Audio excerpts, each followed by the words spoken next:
The US gives up a decades-long position on Israeli settlements.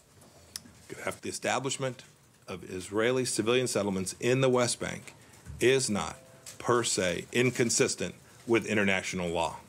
Israeli settlements are considered illegal under international law because they're built on land occupied by Israel during the 1967 Middle East War. The settlements are one of the main impediments to peace with the Palestinians. Acting Prime Minister Benjamin Netanyahu, who's in serious legal and political turmoil, welcomed the new stance. This is a historic day, another great policy achievement. After President Trump recognized Jerusalem as the capital of Israel, recognized our sovereignty over the Golan Heights, the US administration have now put an end to the lie that settlements are illegal. The Palestinian Authority is outraged. Israeli colonial settlements in the occupied Palestinian territories, including East Jerusalem, are not only illegal under international law, they are war crimes. And the statement of Mr. Pompeo, the Secretary of State of the United States, is absolutely rejected. And in response to Pompeo, the European Union's foreign policy chief, Federica Mogherini, said the EU's position on Israeli settlements had remained unchanged. The EU considers them illegal. The Israel-Palestine peace process has been stalled for years now, and Washington's latest move could jeopardize future negotiations. Well, this is a very controversial decision in the United States. Let's take this story now to Gil Hoffman, the chief political correspondent for the Jerusalem Post. He joins me now from Jerusalem. Gil, it's good to have you on the program. It's controversial not only in the United States, but also where you are. How is this decision going to be received in Israel? Well, Netanyahu and his political allies have obviously greeted it very warmly, but so has Benny Gantz, the leader of the opposition, the main alternative to Netanyahu, who's currently trying to build a government here.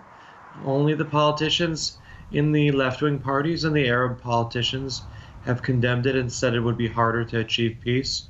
There have been plenty of politicians who've said it's just recognizing reality and that there can still be a peace process very soon when Donald Trump's plan is expected to be revealed shortly after Israel's new government will be formed. What do you think the chances of that peace plan are now that we have the U.S. saying the U.S. wants to change how it reads international law, and at the same time saying we want to unveil a peace plan between Israel and the Palestinians? What are the chances of that now? Well, no peace plan is seen here as having a great chance of success when we've had so many chances of peace that have not moved forward.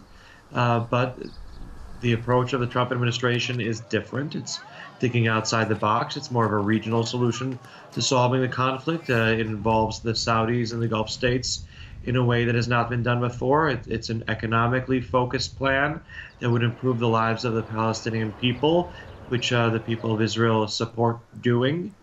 And the Saudis are very much beholden to the administration in Washington, and they're willing to play a leading role that they've not been willing to make before.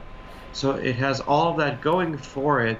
And even if the Palestinians aren't willing to participate, this plan being on the table really changes everything for the future, no matter who the Palestinian leadership will be and who the American administration and the Israeli government will be. It'll still be there afterward and can be used as a basis for talks in the future. The Palestinian, or the settlements in the Palestinian territories have been considered the major hurdle to any two-state solution, simply because with the settlements, it's impossible to draw a contiguous line that could be the border between Israel and a future Palestine. So what kind of impact is this decision going to have for the state of Israel moving forward, considering you still have the Palestinian problem right there at your doorstep? The answer is not much. If you look back through history, it hasn't been whether a Jew lives on one side of a line or on another side of the line that's prevented a peace plan from moving forward. It's been when the international community has been obsessed with condemning every little step.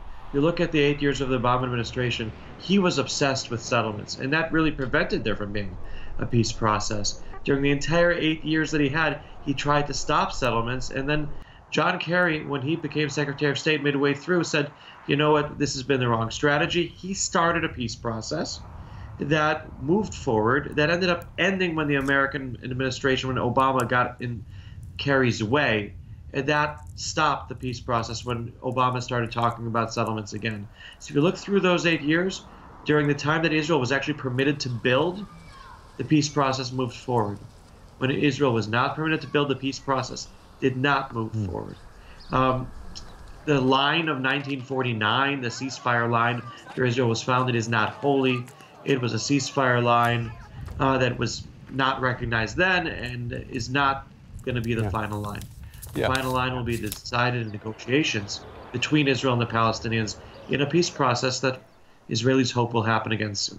Yeah, well, we will continue to wait for those peace talks between the Palestinians and Israelis if and when they do ever take place. Gil Hoffman, chief political correspondent for the Jerusalem Post, joining us tonight. Gil, thank you.